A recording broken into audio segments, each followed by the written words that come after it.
Hi, I'm Ashley. And I'm Sri. And we're Double Disappointments. Okay, so today we're talking about something that's a little bit more senti, I feel. Something a little bit more emotional and a little bit more deep-rooted in our culture. And that is women expectations versus men expectations. Yep. And the difference between the two genders that we have in like the immigrant culture. Mm-hmm. So my question to you, Shri, is how was it like growing up as like a brown girl, especially with like the European beauty standards there are, all that stuff? Like when did it maybe hit you the first time? What are some things you went through? Oh, got you. Yeah. It was very different because like growing up brown or growing up as like a woman of color, you go to school and like the beauty standard is so different. You've seen these white girls with their blonde locks and it's all down and pretty. Mm-hmm. And then my mom put coconut oil in my hair and was rubbing that and put that in braids, right? So I knew right away, like, oh, I was different. And like the girls at school would take out my braids and they would try to play with my hair because it was so long.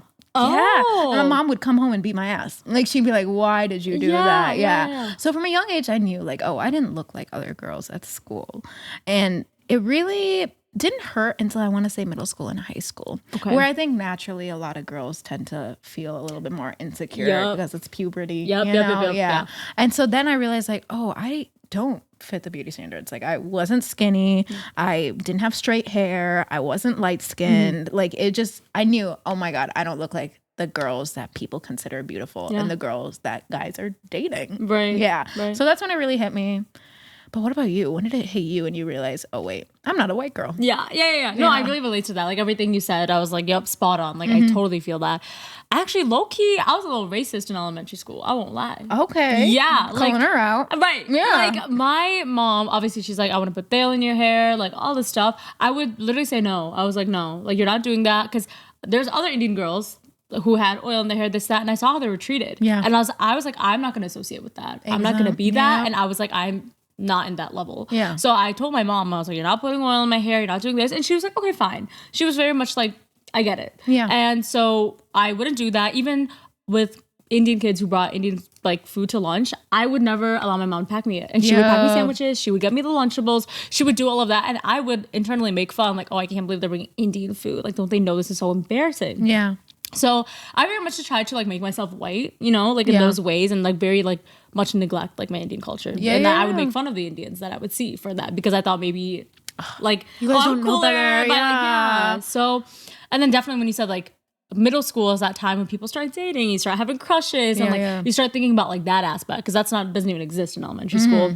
So then that's when I started, you know, like I think like it was like maybe like later on where I got like blonde highlights or like these brown highlights. You know, like, were that bitch. I was like trying to be that bitch, and I was like, now I'm like, all natural here. But like, yeah, it was weird trying to. I had like a unibrow. You know how as brown girls, we got that luscious hair, but it's everywhere. A little too luscious everywhere, right? So like I would get like I started getting my unibrow waxed when I was like in 6th grade. Yeah. Like which was pretty young, right? But my mom would like take me, I think 5th or 6th grade, you know, I would get it waxed. And like from a very young age, I just knew like these are weird things and I want them to be removed. And like, exactly. So like in that way, yeah, it sucks because like you do realize like, oh, this is the difference between what people are pointing out for me at school and what people are pointing out to the girl next door. Like they're not saying Ashley's hairy, they're saying I'm hairy, and like that's an issue. Right. And for the longest time, my mom, homegirl, did not let me shave until like 7th, 8th grade. Yeah. So in PE, I was wearing shorts, looking like a fucking gorilla, running around the room.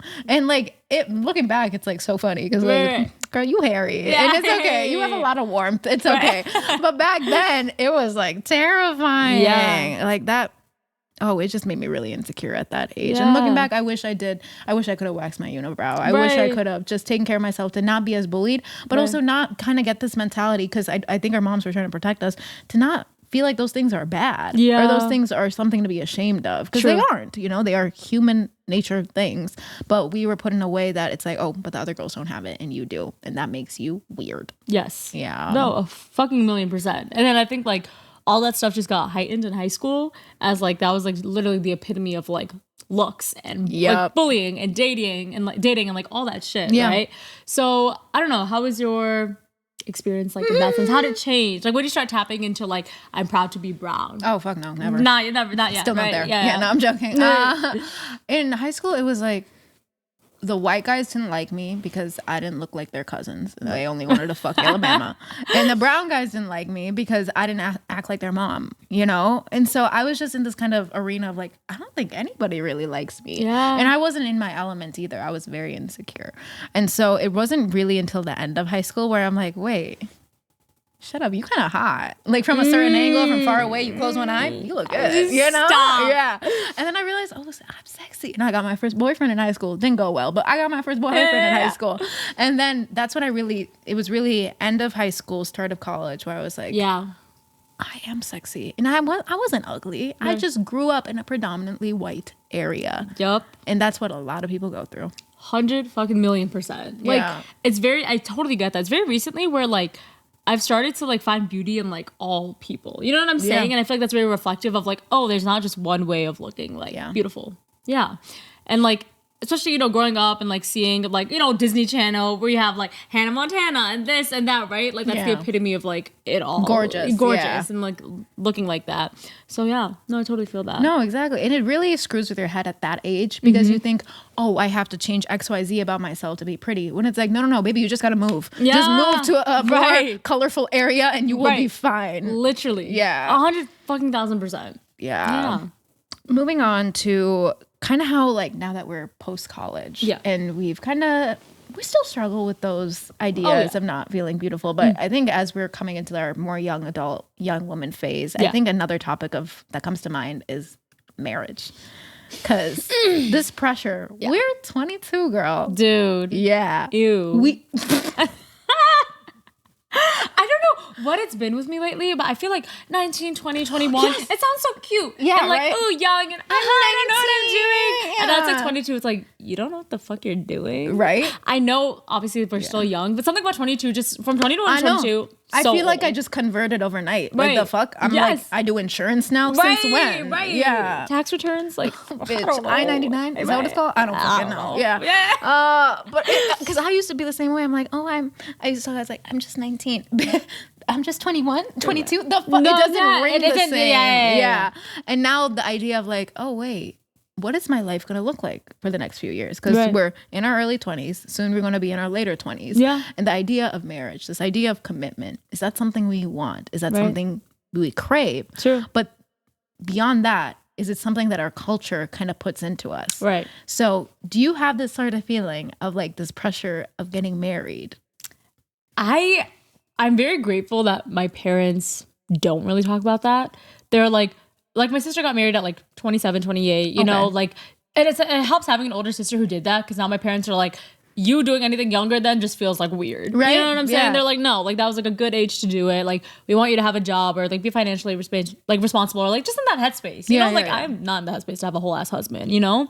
But what do I do with him? Right. Put him in a cage? Like, I don't know. Cook for him? Like you fine with nuggets? Like the fuck, that's what I have. I'll put food in the dog bowl. Like eat it. Yeah. And like seeing my family friends and those also like, even like after like my sisters got married, like people are asking me like, you're next. I'm just like when's the, you know, like wedding, like all this stuff, making all those comments. But like just seeing how like the moment you hit that like age of breeding in their eyes where you're like fucking 21, 22. Making us sound like cows, bitch. Right. No, that's how it feels, right? It's just like, when are you going to pop some out? You know what I'm saying? Like it's like some factory. So it's like, it's very fucked up and weird because you would think that because older generations were forced to do that and then they realized how much it fucked them up. You know what I'm saying? Like being that young, having kids, all that stuff. Yeah. They wouldn't want the same for future generations, but they're like, no, let's make that mistake again. Yeah, let's do that. Yeah. That was kind of fucked up. I was traumatized, so you gotta be traumatized too. Right. Yeah. Oh my God. Because my grandma, I think she was married at 17, bro. Dude, yeah, same. My grandma was married at 18. And oh my God, you won't believe what this girl said. What? I went to India this past summer, right? Yeah. And she was like giving me marriage advice. She's like, you should get married soon. And I was like, Grandma, I'm still in college. And she's like, you know, the more you get educated, the more likely you won't get married. Yeah, that's exactly what I said. Casket, Googling it right now. Because, Shawty, you can't be acting like that around me. That's wild how they were like raised to think that. The more educated you are, the more independent you'll be. The more choices you will want to make. Exactly. You want to be educated enough just so a man does not feel threatened by your existence. Yes. Because the more you think for yourself, the more you don't need him. I actually feel so sad that like that's I don't know, more than like upset. I'm just like, damn. That's like, how they grew up. Like, yeah. That's what they lived through. Right. You know, always being like the helpmate to their husband. Right. And that's fine if that's what you want. But I have a feeling that's not what those women wanted. Yeah, 100%. All women could not have wanted that. No. You know, some. Exactly. You're just saying sure everyone in the continent of India was like, yes, I want this one same thing. No, fuck no. It was this sort of tradition. Yeah. Sort of, this is what is expected of you and this is how you will behave because how else are you going to behave? Many of these women weren't given a further education. Right. Many didn't have financial security. And so they kind of keep up all this energy. Yeah. And they see it as expectation, as duty. And now it's put on to us. And so despite the fact that my parents are not going to marry me off at 17, 18, that didn't happen, thank goodness. There is still this idea, but you will marry with tradition. Yeah. And you will upkeep what ancestors have done for years, because that is the right thing to do. Yeah. And how fucked up is that on us to be like on one side, like my ancestors will literally roll in their grave if I'm with someone from even a different caste, let alone different culture. Yep. But then on the other hand, it's like I want to do what I love. And just because it's been done for so long doesn't mean that it's right. So like, damn, when you put it like that, like really just talking about this like openly out loud, like that's a fuck ton of pressure to go through. Yeah. Like, do I sacrifice my own happiness or like the dignity and honor of like my ancestors and family? Exactly. How some other family members have put it for me is the same exact way. So many people have done the same thing for so many years. Thousands of years. And what, you gonna be the first one to mess that up? Like, who the fuck are you to do that? Yeah. Do as you're told. Keep up the lineage. And as much as like I'm like, fuck that shit, 100% weighs on my heart. Because I'm gonna be the fuck up. I'm gonna be the one in the family lineage who really messed up. I'm gonna be the disappointed. Like, you know? No, literally, I am the disappointed. So it feels horrible. And especially when you are the first one to be born and brought up here. So then in their minds, they're like, oh, it's that American tainted mind. Mm-hmm. It's that American way they moved to America and then they want happiness. They're pursuing passion. And it's like, what is this? Happiness, depression, get rid of it. Yeah. You know, just do as you're told. Yeah. Literally. I think another thing this turns into is this idea that for a woman, she lives for, what she breathes for is marriage. Yeah. That is the purpose you were born for. The whole thing of brown girls, like, oh, you want to go on a girls trip? You can go on a girls trip when you get a husband. Oh, you want to get your PhD? You get married and you can get 5 PhDs. Like, all this stuff where your freedom comes with a man. Exactly. And that just sucks because also, obviously they say like humans, I think it's every 7 years or 5 years that we like evolve into like new people. Mm-hmm. So that's why the beauty of marriage is so beautiful, because you fall in love with someone and then you guys are constantly just falling in love into like your newer versions that you're becoming, right? Say a girl wants to experience all these things and she can only do that when she's married. Homegirl gets married, experiences all these things, and then she becomes a different person. And it's like, well, old Ashley maybe would have married, listened to her parents, done all this stuff. But now that I've experienced all these things, I don't even like this man. Yeah. I don't even want to be in this marriage. This is not what I imagined for myself, right? Like, then you're put in an even more difficult situation because you've gone through the things that you've been wanting to go through. You become the person you want to be, and you're like, I'm stuck in this marriage I never wanted to get in the first place. Yeah, and I feel like it's also used as bait. Like, ever so rarely is it like, oh, you can do this after marriage, and then you have to do it after marriage. No, after marriage, what you doing next? Popping out kids. Yeah. Who's taking care of that kid? Not your husband. You're taking care of it. So it's just like this idea of like, oh, you can do it after marriage. Never. And I hate it because it's the main reason a woman comes into existence is to produce babies. Right. Whereas a man, I got this family line, gotta continue this lineage. Shut the fuck up and get in the kitchen. Like, I can't with your ass. Literally. Fucking hell yeah. And like with women expectations, I feel like that's like a really good segue, kind of talking about like the role that's needed to be played as a mother and like how much a brown woman needs to do versus like a brown father. Yep. Right? We were just talking about this. Like, I've been to family friend parties where, you see this newlywed couple. They've been married for maybe 2-3 years. They just had a baby, right? Mm-hmm. We're all with all the older uncles and aunties in that newlywed couple. Maybe we're all at dinner. The baby starts crying, right? Needs to be fed the bottle. The husband gets up. I'll be right back. I'm going to go outside, feed the baby the bottle, sing him a little lullaby. I'll be back. The moment he leaves, all the aunties just literally like, oh my God, to the wife. Like, you got the perfect a gem of a husband.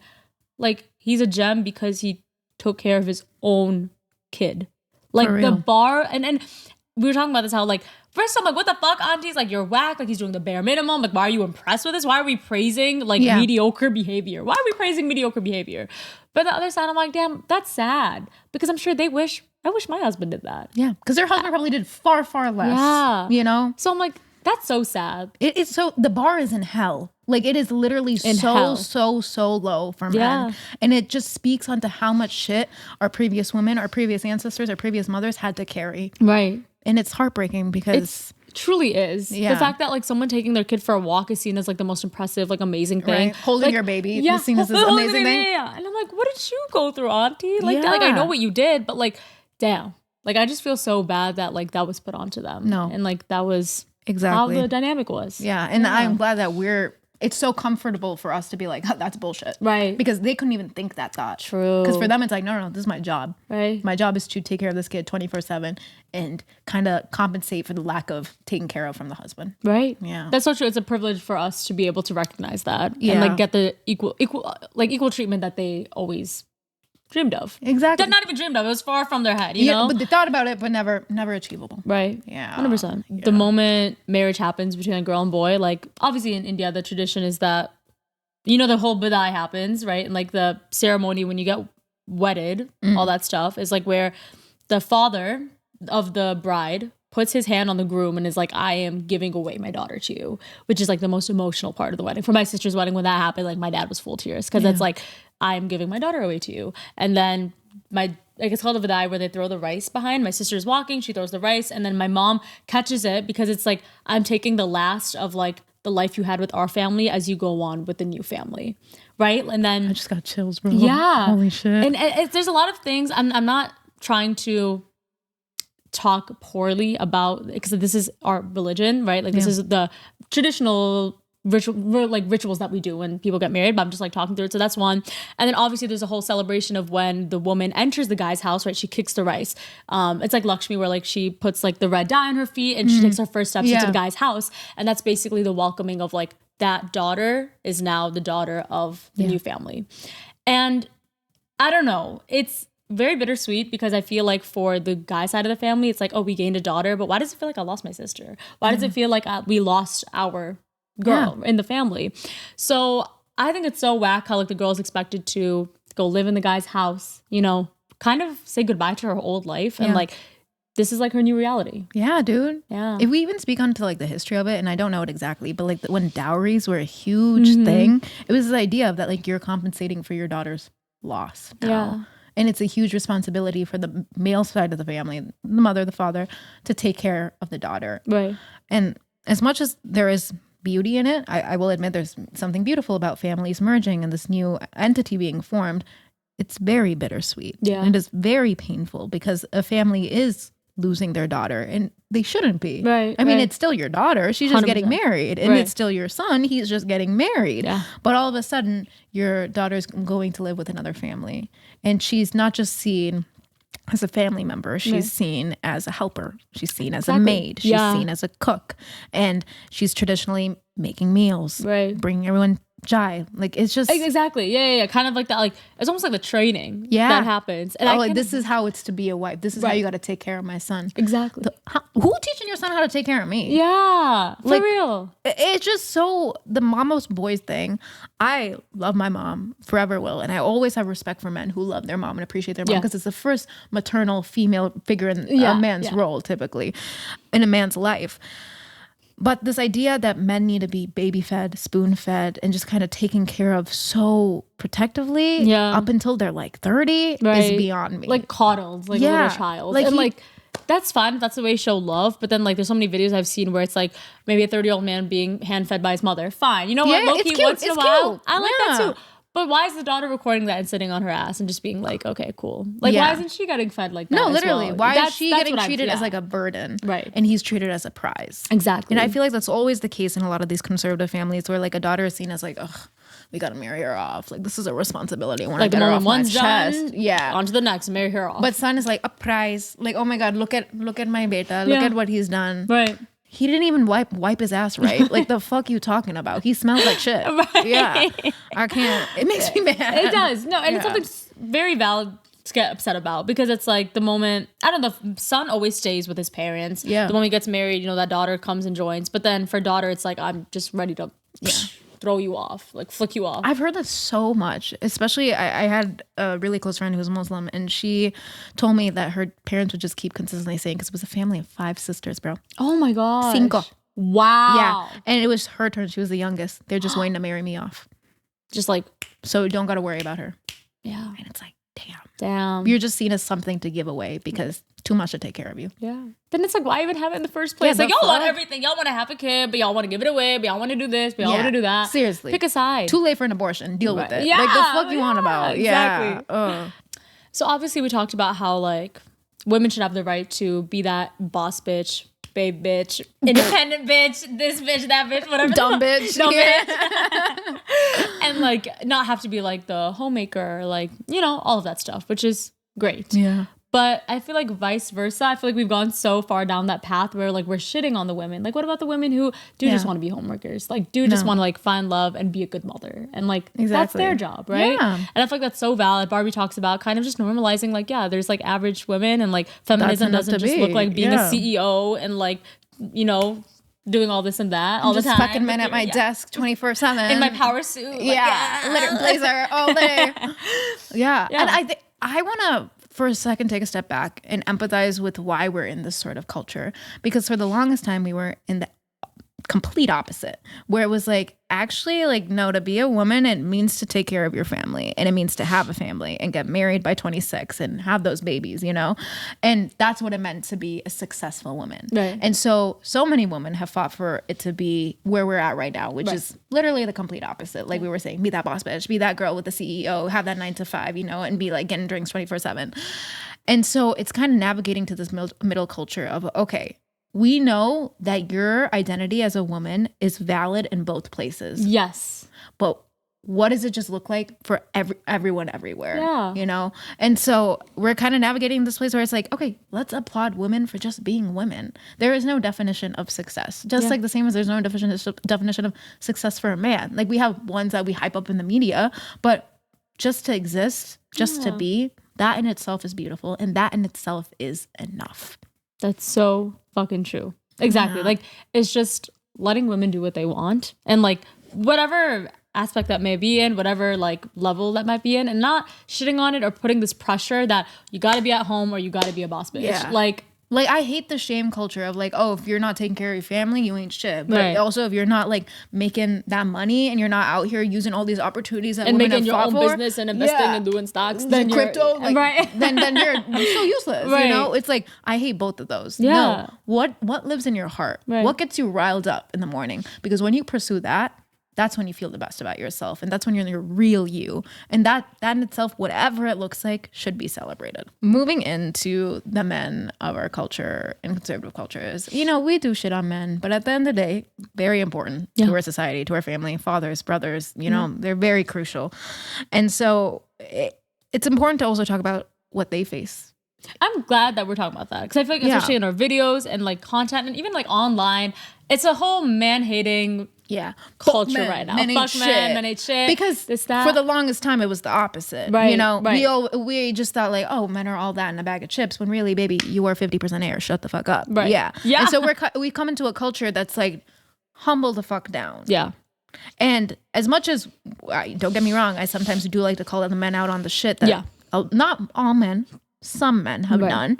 It's also important to applaud the amazing things that men have done for our culture. 100%. And also talk about the struggles that they face because our brown culture does not discriminate in that way. We give depression to everybody. Right. You know? And one of the main things is that the pressure for men to be in their masculine energy. Right. You know, be the man of the house, carry all the shit. That's real. That's fucking tough. Yeah. And like, not to get like real, I don't know, with when it comes to like suicide rates and all this stuff, like it is majority like men who are the ones who are committing suicide. And I feel like as women, I'm glad that we're able to have these conversations, but that same privilege doesn't lie with men. I feel like those conversations, just being heard, feeling like I could speak about this openly, that's not there. It's like I gotta hold all this shit in because if I say it out loud, oh, what the fuck? Why are you being a pussy, bro? Literally. Like the fuck? Man the fuck up, dude. Yeah. But it's for us, it's so common. Like if I'm crying with you, it's normal. Yeah. Like we cry all the time. Yeah. I cry 3 times a month. Right. Like usually before my period, during my period, after my period. Right. Whereas a man cries, no. Get your shit together. Exactly. You're not being a man. Yeah. Right. And even I think as women, we're primed to seek out this like masculine figure too. Yes. And so a lot of women, when they see a man open up emotionally and it's not someone that they love or respect, they're kind of seen as, this is weird. Yeah. Like, isn't that sad, dude? Oh, it's hella sad. That's like so like, It's like a turn off or like an ick. Like, oh my God, like, why is he showing emotion? The fuck, get out of here. Seriously, like as if you only have space to be emotional. And like having an emotionally intelligent man, my opinion, sexiest thing there is. Oh, it's so sexy. So hot. Yeah. You know what I'm saying? Like having someone in touch with his emotions and yours, and not in a toxic way. Because we got those toxic, we know there's toxic ones that exist. Right. But in a healthy way that's like, how do we navigate with the emotions that are present and what we really want and to get where we really need to be? Right. And like, that is very beautiful. And for a man to even be emotionally intelligent, you know what that means? That means he also cries. Yes. That means he also got feelings. That means he's also been through shit. Yes. So you want a strong man. You want someone who's this amazing figure. That means your man has faced a lot of shit in life. And that means he's been hurt and he's been through stuff. So this idea of like tough masculinity without the vulnerability, bullshit. Exactly. Yeah. Someone, you know, like who can just feel comfortable in all aspects and is so like set in his masculinity that he could put on a face mask, or you know, he can be like, bet I'll get like pedicures done with you. You can do like cute little talk with him. Yeah, and, like, exactly. A little baby talk. Like, oh, sorry. A little like this, a little that. And like, I see these videos on TikTok of like the alpha male shit. Have you seen that? And they shit on men for anything, dude. They're like, you have eaten a pink strawberry today. You're not alpha. Pussy ass bitch. And I'm like, bro, like this is actually comical. Get that tampon out of your ass. Yes. Yeah. I'm just like, what the hell? Seriously, it's bullshit. Like the standards that men hold other men to, and even women at times hold men to. It's like, girl, shut the fuck up. Yeah. Nowadays, there's this whole thing of like, you know, we were talking about how women need to provide and they need to do this and that for like the male. I feel like all that's there because men have such a pressure to be like, you got to make fucking 8 million figures, right? Not even $8 million, 8 million figures. 7 trillion, bitch. Right. Like, you ain't you gotta the have man. the best job, but then you can't work that many hours because you gotta spend time, you gotta do this, and you gotta do be a present father. Right. It's like, how the fuck can I do all you know of how this? hard it is to make that much money? Unless you like selling drugs on the street, and even then it's fucking hard. Yeah, you know? yeah. So it's like, what expectations do we have? Like, you want a man that makes 6 figures. Okay, honey, do you make 6 figures? Do you know what it takes to make 6 figures? Exactly. Yeah. And I'm not saying this because you got to match everything that your partner brings to the table. No, of course not. But you understand the struggle. Exactly. Yeah. Just the way that you want to be understood that maybe if you're running the home, how hard it is to run a home, right. how hard it is to be a homemaker and be that figure.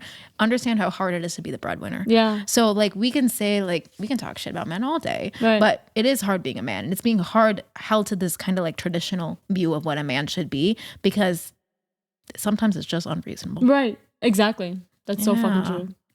I feel like there's a lot of like men who are like very like icons. I feel like in sports, this, that. I forgot their names. But a lot of them, like I love it when they have like the high school sweetheart or like those relationships where it's like I became the man I am because of that woman, right? It's like she didn't just, you know, because when you get to that level, bitches and people will be like left, right, and center. Bitches and people. will be all over you, left, right, and center when you're successful, right? Like that's all great. But that's a lot of time fucking fake. Yeah. People are chasing you that. only like me now that I'm famous. Exactly. Yeah. But that like the people that stuck by you and like those like in this couple, the relationship, like the woman who stuck by when you were broke, when you like my parents were like example, right? Yeah. Like my mom stuck by my dad when my dad came home and was like, okay, let's try to get the cheapest vegetable from the market, right? Yeah. And now Mans is driving his Lambo, living his life. Yeah. And my mom was like, I've been with you since day one. Exactly. Because that love was there. I wasn't there because all this shit, right? People might get like fascinated with it, but I've been here since day one. Yeah. I feel like there's such a beauty in those relationships. No, there is. Because it's a whole story arc. You're not just showing up at the end of the story like, oh my God, I got the prince. Yep. No, you were with the prince since day one. And same for the guy too. You just want to be with the hottest, baddest bitch all the time. Like be with her when she's psychotic too. Like the fuck, you know? Like be with her when she's a little bit not perfect because no human on earth is perfect. No. We are all a work in progress. Right. And it's really like investing in that person that you see the rest of your life with. Are these qualities that you love and admire and believe can grow? True. Not just, this is the finished product and this is what I want. Because no, that shit ain't real. That's not real. And like, I love Jay Shetty said this. He was just like, we don't find soulmates. We find people that we can become soulmates with. Yeah. And I'm like, I love that. That is right? really beautiful. Like, that's so beautiful. Because there's this expectation that everything has to be perfect. And on the first date, the connection is out of the world. The emotions are out of this world. No, because that's not real, right? That's just feelings. So it's like, I'm finding you and I'm like, I see the potential of us becoming that. And like, let's make that reality together. No, exactly, dude. That really is gorgeous. Like finding someone that you can see a future with and you commit to every day. Because love, I haven't experienced too much of it, but enough to tell you that it's not just like this forever lasting emotion that stays at the same wavelength for the rest of your life. No, it goes up and down. And love is a choice that you make every day. And even though my parents scream at each other, they still made the choice to be together every single day. You're choosing that person. Exactly. Yeah. And that's love enough. You know, like that's love in there. Yeah. Oh. Look at us being sentimental. I love it. My period's coming soon. So like this is it all just good timing. Good timing. But I think overall we just speak to how women and men in our culture and a lot of conservative immigrant cultures face a lot of the same tropes. Obviously different for men and women. Yes. But this experience of feeling this pressure to be this certain type of way, and if you're not this type of way, you're a failure. Yeah. And it's really here to remind you that this generation is lucky enough to recognize what our parents see as success. True. But it's really just structure and pressure, and being able to be like, that's probably not what I want. Right. And being able to navigate out of it is an immense privilege. Yes. And it's something that we take very seriously to our hearts. 100%. And like we're here to like create, you know, it's not going to take a generation of solving this, right? It's going to take many generations of solving all that generational trauma and the things that come with being immigrants. But like, it's a work in progress. And like us even having this conversation today, hey, that's a step up, right? Yeah. Like at least that's something that we can appreciate. Exactly. So yeah. Here's to a step up.